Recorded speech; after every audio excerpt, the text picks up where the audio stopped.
नमस्कार. आज आपण आहोत कबनूरमध्ये. सध्या जिल्हा परिषदेच्या निवडणुका येऊ घातलेल्या आहेत आणि त्या निवडणुकीसाठी काही उमेदवार या रिंगणात उभारलेले आहेत. असेच उमेदवार आपल्यासोबत एक आहेत, कुमार कांबळे. आपण जाणून घेणार आहोत या भागातल्या काही समस्या आहेत व त्याच्यावर सोल्युशन काय देणार आहे त्यांनी. सर, तुमचं सर्वप्रथम वायरलेस मराठीमध्ये स्वागत आहे. आभारी आहे. तुम्ही कशा आहात सर? मी आहे, ओके आहे. ओके. आता ह्या निवडणुका लागलेल्या आहेत. तुम्ही कोणत्या पक्षाकडनं ही निवडणूक लढवत आहे? साहजिकच तुम्ही BJPचं हे जे मफलर घातलेलं आहे याचा अर्थ तुम्ही BJPकडनं लढवत असणार आहे. तरी एकदा आमच्या प्रेक्षकांना समजावं म्हणून तुमचं नाव आणि कोणत्या पक्षाकडनं तुम्ही निवडणूक लढवता हे सांगा. नमस्कार, मी कुमार मारुती कांबळे, भारतीय जनता पार्टीचा अधिकृत उमेदवार म्हणून मी ह्या कबनूर आणि कोरोची जिल्हा परिषद मतदारसंघातून निवडणूक लढवत आहे. ही तुम्ही आता कितवी निवडणूक लढवत आहे? मी 3 वेळा ग्रामपंचायत सदस्य, 13-14ला डेप्युटी सरपंच, त्याचबरोबर माझ्या मिसेस पंचायत समिती सदस्य. परत ह्यावेळी 5व्यांदा मी जिल्हा परिषदेची निवडणुकीला उतरत आहे. मागच्या वेळी जी निवडणूक लढवली ती कोणत्या पक्षातून लढली होती? मागच्या निवडणूक माझी मी गेले 30 वर्षे आवाडे गटाशी प्रामाणिक आहे. नाही, मी विचारतोय कोणत्या पक्षाकडनं तुम्ही निवडणूक लढवली होती?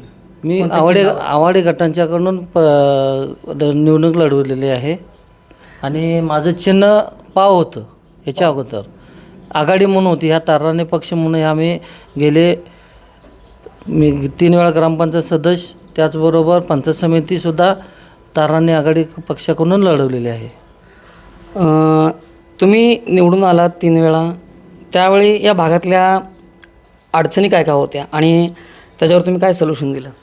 मी ज्यावेळी पहिल्यांदा 2010ला निवडणूक लढवली त्यामध्ये मला ह्या आमच्या भागातील माझा वार्ड नंबर 5 आहे. वार्ड नंबर 5मधून मला जनतेने 6,500 रुपये लोकांनी वर्गणी काढून मला त्यावेळी निवडणुकी लढवताना मदत केली होती आणि त्यावेळी पहिल्यांदा मी त्यावेळी लीडनं त्यावेळी निवडून आलो. त्याचबरोबर मी त्या 5 वर्षात फक्त विकासच काम केलं. कारण माझे हा मतदारसंघ झोपडपट्टी असल्यामुळं आणि आमचा समाज असल्यामुळं आणि आझादनगर असे 3 मतदारसंघ असल्यामुळं ह्या मतदारसंघात मी कामाचा कायापालट केलेला आहे. त्या जोरावर परत मी 2015ला निवडणूक लढवली. त्यावेळीसुद्धा माझ्या विरोधात 14 लोक उभारे होती. त्यावेळीसुद्धा मी प्रत्येकाचं डिपॉझिट कामाच्या जोरावर मी त्यांचं डिपॉझिट जप्त झालं. आता जी ही तुम्ही निवडणूक लढवत आहे, तुमचा एरिया किती आहे या निवडणुकीमध्ये? आता जे जिल्हा परिषद मतदारसंघाचा टोटल मतदारसंघ संख्या आहे 30,076. एरिया वाईज सांगायचं झालं कसं सांगणार? पूर्ण कबनूर आणि 1 number ward, 2 number ward, Korochi मतदारसंघ असं टोटल आहे. तुमचं शिक्षण काय झालं आहे? माझं शिक्षण 10वी आहे. 10वी आहे. मला सांगा, आता ह्या ज्या निवडणुका चालू आहेत या निवडणुकामध्ये लोकांनी तुम्हाला मतदान का करावं, असं तुमच्याकडे कोणते गुण आहेत की कुमार कांबळेला लोकांनी मतदान करावं? कारण माझे एक गुण असं आहे की प्रत्येकाला जाता येता बोलवणं किंवा जे काय कामं असेल त्यांनी जे सांगेल ते त्यांचं कामाचा पाठपुरावा करून त्यांचं काम करून देणं आणि काम करून दिल्यानंतर त्या लोकांनीच मला ह्यासाठी तुम्हीच SC जिल्हा परिषद पडले, आरक्षण जे पडले हे कुमार कांबळे त्याच लायकीचाच उमेदवार आहे म्हणून त्या लोकांनी मला त्यासाठी निवडलं. तुमच्या विरोधात तगडा उमेदवार कोण समजता? मला त्याच्याशी काही गरज नाही बोलायला. बरं, या भागातल्या समस्या काय आहेत नेमका आता सध्या भेडसावणाऱ्या लोकांना? आता ह्या भागातील लोकांच्या समस्या की रस्ते, गटर्स, पाण्याचा जो प्रश्न आहे. आता काय झाले, आमच्या प्रकाशांना आमदार साहेब असतील, हाळवणकर साहेब असतील आणि आमचे कार्यसम्राट आमचे आदरणीय नेते राहुल साहेब यांच्या माध्यमातून आम्ही ह्या गावाला जलजीवनची 31 कोटीची जल मिशन मंजूर झालेलं आहे आणि त्याचं या 4-8 दिवसात या गावाला पाणीसुद्धा मिळेल आणि ही पाण्याची समस्या कायमस्वरूपी ह्यातनं मिटून जाईल. पाण्यावर भरपूर गेले 43 वर्ष झालं राजकारण चालू आहे. प्रत्येक निवडणुकीला पाण्याचा मुद्दा असतोच. मग आता तुम्ही म्हणता की जलजीवन हे मंजूर करून आणलेलं आहे. मग हे मंजूर फक्त कागदोपत्री होतं की ते रेलमध्ये पण उतरतं? कारण की रेलमध्ये उतरताना कुठंतरी दिसत नाही आहे. गेले 30-40 वर्ष तुमच्या लगतचं इचलकरंजी असेल, आजूबाजूचे खेडेगाव असतील, त्यांना हे पाण्याचा प्रश्न भेडसावतो आहे. आणि कुठलाही पक्ष येऊ दे, नुसता हीच आश्वासनं देतो आहे. तुम्ही आत्ता शुअर शॉट कसं काय सांगू शकता की तुम्ही हे पाण्याचा प्रश्न सॉल्व करणार? कारण का सांगतो आहे, कारण ह्या जलजीवनचं आमचे सरपंच असतील, डेप्युटी सरपंच असतील, सुधीर लेगाडे ह्यांनी ह्या कामासाठी आणि आमची ग्रामपंचायत सदस्याची बॉडी आहे त्यात झुकून घेतलेलं आहे. त्यामुळं मी आणि आमचे डेप्युटी सरपंच आणि आमचे सर्व सरपंच असेल, सर्व सदस्य असेल, ह्या कामाला झोकून घेऊन आणि आदरणीय आमचे आवाडे साहेब, राहुल साहेब आमदार त्यांचं आमच्यावर ह्या कामाबद्दल नजर आहे. कारण त्यांनी सांगितले ह्या इलेक्शनच्या अगोदर पाणी आपल्याला गावात आणायला पाहिजे. त्यासाठी आम्ही सर्वांनी आटापिटा करून ह्या गावाला ह्या 4-8 दिवसात ह्या गावाला पाणी कायमस्वरूपी मिळणार आणि ही जल जीवन मिशन ही पूर्णत्वास होणार. 100% होणार. कारण की आश्वासनं मुख्यमंत्री पण येऊन देऊन गेले, मीच पाणी देणार म्हणतो. कुठलाही पक्ष आला तर कुठलाही नेता म्हणतो मीच पाणी देणार. मग आतापर्यंत पाणी न मिळण्याची कारणं काय होती? हा इचलकरंजीचा प्रश्न आहे, आमचा कमनूरचा हा वैयक्तिक जलजीवन प्रश्न आहे. त्यामुळे जलजीवन प्रश्नाबद्दल विचारतोय मी. जलजीवन तुम्हाला 1-8-10 दिवसात तुम्हाला पाणी पूर्ण झाल्यास पूर्णत्वास तुम्हाला दिसेल. रस्ते व्यवस्थित नाही आहेत. कमनूरमध्ये ज्यावेळी मी फिरतो त्यावेळी रस्ते व्यवस्थित आपल्याला दिसत नाही आहेत. काय झाले, जलजीवन हे प्रकल्प चालू असल्यामुळं ज्या ठिकाणी पाईपा घालणं आहे काम चालू असल्यामुळं त्यामुळे रस्त्याची तुम्हाला पण ज्यावेळी जलजीवनची पाईपलाईन पूर्ण होईल त्यावेळी तुम्हाला रस्ते टकाटक आमदार फंड असो किंवा कोणताही फंड असो. कारण राहुल आवाडे साहेब ह्या गावामध्ये 61 कोटी रुपये या गावाला दिलेलं आहे आणि त्याची ह्या 61 पूर्ण या वार्डाला दिलेलं आहे. त्यामुळं इथून पुढं भविष्यात ह्या गावात एकही काम असं रस्ते असो, गटरचं असो किंवा शैक्षणिक असो किंवा आरोग्याचा प्रश्न असो, घनकचऱ्याचा पण आता आमचा आरोग्याचा जो घनकचऱ्याचा प्रश्न आहे तो पण या मार्गी निघेल. मग तुम्ही 3 वेळा निवडून आला म्हणताय, तरी तुम्हाला अजून समस्या जाणवतात. तुम्ही का सोडवू शकला नाही या समस्या? मी कमनूरमध्ये राहत असताना प्रत्येक भागातल्या समस्या काय झाले, वाढी वस्ती झाल्यामुळं कमनूर गाव हा लय लोकसंख्या 85,000 लोकसंख्येचं गाव झालेलं आहे. त्यामुळं वस्त्या वाढतच चालल्यात. त्यामुळं आपण त्या ठिकाणी सुविधा देऊ शकत नाही. पण किमान आता मी जिल्हा परिषदेत झालो, आमच्या 2 पंचायत समितीत निवडून आल्या तर आणि राहुल आवाडे साहेबांच्या आमदार फंडातून ह्या भागात 100% काम होणार. कुठलीही समस्या तुम्हाला इथं जाणवणार नाही. नाही, आता मी ज्यावेळी फिरलो, सर्वे केलो ना, सार्वजनिक मुतारींचा प्रॉब्लेम आहे. मुतारे कुठं दिसत नाही सार्वजनिक. माझ्या आई बहिणींसाठी जर कुठं तर जायचं असेल शौचाला, लेडीजसाठी मुताऱ्या दिसत नाहीत. रस्त्यावर पडलेली घाण असेल, स्वच्छतेचं कुठं मला एवढं गांभीर्य दिसत नाही आहे. मग नेते नेमकं काय केलं आणि तुम्ही काय करणार आहात? कारण ग्रामपंचायतीचं काय झालं, ग्रामपंचायत आमची कामगार असो किंवा काही असो त्यातून मोठं गाव असल्यामुळं ही जर नगरपरिषद झाली तर ह्याची कमतरता कदापि भासणार नाही. आणि ही पुढची जी निवडणूक असेल ग्रामपंचायतच्या सोडून पुढची नगरपरिषद असणार आहे. नगरपालिकेची पुढची निवडणूक होईल असं तुम्हाला हो. हे झाले इकडचे प्रॉब्लेम. ग्रामीण भागात शेतकरी वर्ग जास्त असतो. शेतकऱ्यांचे काय प्रॉब्लेम आहेत? शेतकऱ्यांचा जो प्रश्न आहे ते आमच्या पद्धतीने जे शासकीय योजना असतील किंवा काही जे असतील त्यांच्यापर्यंत पोचवण्याचा आम्ही प्रयत्न केलेला आहे. तुम्ही म्हटलं मगाशी उल्लेख केला की फंड हा आलेला आहे आणि तो फंड आम्ही वापरणार आहोत. विकासाकडं तुम्ही कसं बघताय नेमकं? विकासाकडं म्हणजे ज्या भागामध्ये म्हणजे नेमकं विकास तुम्ही कशाला म्हणताय? रस्ते, गटर्स, आरोग्याची सेवा असेल, शैक्षणिकचे मुलामुलींना जे शैक्षणिक कुठं बाहेर परगावी शिकायला असेल त्याच्या समस्या जे आम्ही केंद्र शासन असून ते महाराष्ट्र शासन असून त्यांच्याकडून आम्ही त्यांना बाहेर शिकण्यासाठी पण आपण त्यांना निधी उपलब्ध करू शकतो. निधी उपलब्ध करणे म्हणजे विकास असं म्हणायचं आहे का तुम्हाला? नाही, भागात रस्ते गटर असतील तेच ना, निधी उपलब्ध करून ते कामं करणे म्हणजे विकास म्हणायचं आहे का तुम्हाला? आणि बाकी वैयक्तिक पण ज्या योजना आहेत ज्या लोकांच्यापर्यंत पोहोचवण्या, शौचालय आणवता असो, काही मुलींना शैक्षणिक मुलींना मागासवर्गीय असतील, जनरल लोकांना असेल, सायकली असतील, शिलाई मशीन असतील, महिला वर्गांना किंवा महिला बालकल्याण जी समिती असेल त्यांच्याकडून महिलांच्यासाठी जे काय लागेल त्याची पूर्तता. लहान मुलांना जिम काय काय म्हणतात त्याला, फिरती जिम्नॅशियम, म्हणजे ह्या ज्या गोष्टी आहेत आम्ही करण्याचा प्रयत्न करत आहोत. नक्कीच तुम्ही करण्याचा प्रयत्न ते करावाच, त्याची गरज देखील आहे. दुसरी गोष्ट म्हणजे जो निधी येतो तो निधी कुठंतरी पूर्ण बाबा वापरला जात नाही आहे. म्हणजे 100 रुपये जर निधी आला तर तो कुठंतरी कागदोपत्री 100 दाखवला जातो, कदाचित कर्ज काढून आणि परत जादा दाखवला जातो. पण 100चा निधी ॲक्च्युली 100 कागदावर येण्यासाठी कुमार कांबळे काय प्रयत्न करणार आहात का? म्हणजेच अर्थात काय, हा जो भ्रष्टाचार आहे, हे जे कट प्रॅक्टिस आहे यातली, ती थांबवण्यासाठी कुमार कांबळेंचं प्लॅनिंग काय आहे?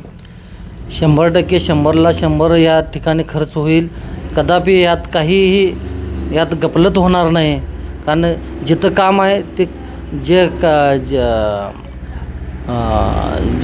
कॉन्ट्रॅक्टरनं जे नेमून हे केलेलं असतं, कॉन्ट्रॅक्ट दिलेलं असतं, ते जे काय त्यांचे हे असते काय म्हणतात त्याला, वर्क ऑर्डर आणि ज्यात नेमानं काय ते त्यामध्ये एस्टिमेट केलेलं असतं, त्या एस्टिमेटप्रमाणेच काम होणार. हो, मला त्याच्या पुढे जाऊन सांगायचं आहे, कागदोपत्री आपण खर्च दाखवतो जास्त पण ॲक्च्युली केला जातो कमी.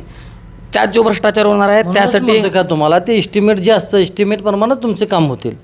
हो, एस्टिमेटवरती काय काम दाखवलं जातं, कागदोपत्री दाखवलं जातं, पण रिअलमध्ये काम होताना कमी होतं. त्यासाठी कुमार कांबळे काय करणार? माझी काम करण्याची पद्धत आहे, जे एस्टिमेट आहे एस्टिमेटप्रमाणेच काम करायचं.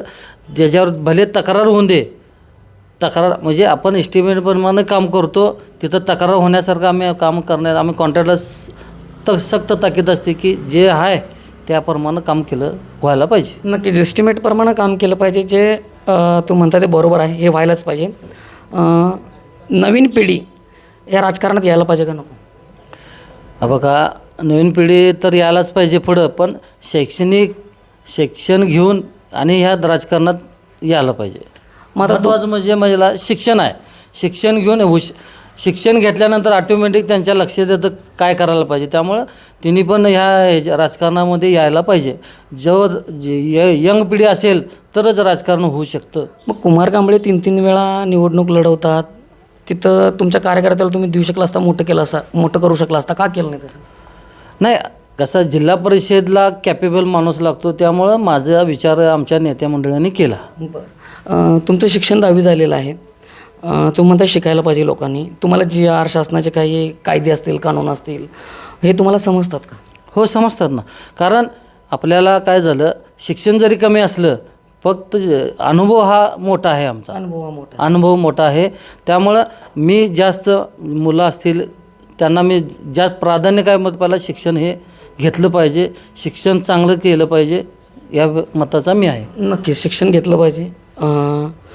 तुम्ही गुन्हेगारीकडे नेमकं कसं बघताय? गुन्हेगारीकडे मी बघत असताना, कारण माझ्यावर जो अन्याय झाला, मी त्याच्यावर येणारच आहे, पण तुमचं गुन्हेगारीवर काय मत आहे? गुन्हेगारी ही होऊ नये, त्याला दंडोक्षाही व्हायला पाहिजे, ती कुठंतरी थांबायला पाहिजे. पण तुमच्यावर देखील आरोप आहेत मर्डरचे, तुम्ही जेलमध्ये होता, मग लोक नेमकं तुम्हाला का स्वीकारावेत? कारण की तुम्ही जर बघितलं तुमचं तर गुन्हेगाराची पार्श्वभूमी वाढते.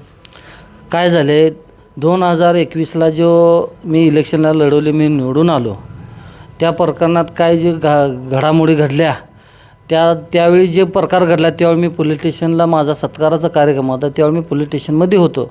पण ह्या राजकारण झालं, त्याला काही गोष्टी घडल्या, त्यामुळे मला ह्यामध्ये गोवण्यात आलं.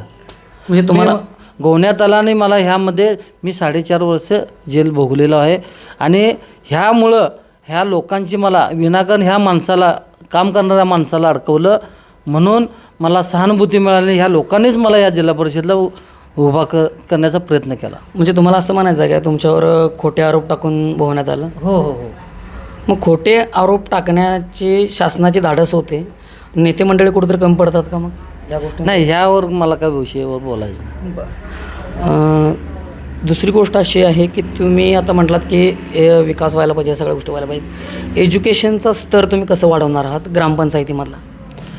कसं असतं, आमच्यात ग्रामपंचायतमध्ये आमच्यात हे असतं, आता 15 वित्त असो, 14 वित्त असो, त्यामध्ये प्रत्येकाला आरोग्यासाठी वेगळा निधी असतो, शैक्षणिक क्षेत्रासाठी वेगळा निधी असतो, शेतकऱ्यांसाठी वेगळा निधी असतो.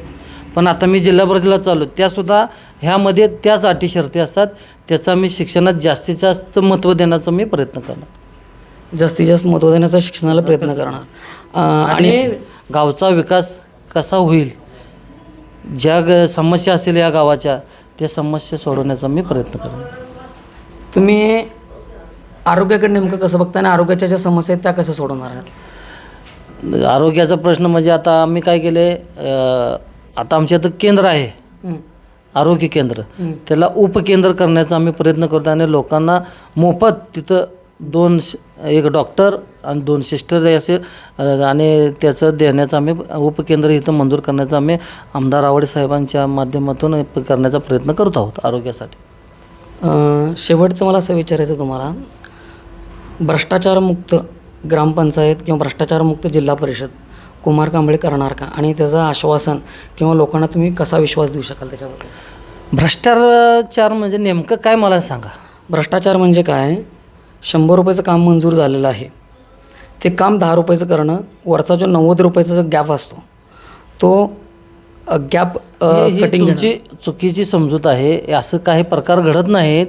हे तशा लोकांनी केसेस पण दाखल झालेल्या आहेत साहेब कोर्टामध्ये. बघा, काही लोक, मला त्या विषयावर बोलायचं नाही, पण अशा काही घटना घडत ते तुम्हाला नसतात. बोलावं लागेल, कारण की तुम्ही लोकप्रतिनिधी आहात, लोकांचं हित जपणारे आहात, लोकांचे पैसे वाचवणारे आहात, त्यामुळे तुम्हाला बोलावं लागेल. मी 100% हित जपणार आहे. लोकांच्या सेवेसाठीच मी उभा आहे. त्यामुळं आता जे काय मला मागेल ते काय देणं घेणं नाही. इथून पुढं भ्रष्टाचारमुक्त जिल्हा परिषद करण्याचा मी प्रयत्न करणार. नक्कीच. खरंच ह्यांनी म्हटलं की मगाशी आरोग्य असतील, शिक्षण असेल.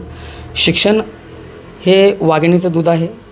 जो माणूस शिक्षण घेतो तो नक्कीच गुरगुरतो. डॉक्टर बाबासाहेब आंबेडकर देखील म्हणत होते की शिका, संघटितपणे संघर्ष करा. जर आपल्याला बदल घडवायचा असेल, येत्याला राजकारणामध्ये अनेक ट्रान्सपरन्सी या देशामध्ये आणायची असेल, तर ती सुरुवात कुठेतरी ग्रामपंचायतीमधून झाली पाहिजे. आणि शिक्षण घ्या आणि त्याचा उपयोग ह्या समाजासाठी करा. बघूया येत्याला काळामध्ये लोक यांना किती कौल देतात या मतदार पेटीतून. पाहत रहा वायरलेस मराठी. इचलकरंजीहून प्रवीण हांडे. धन्यवाद.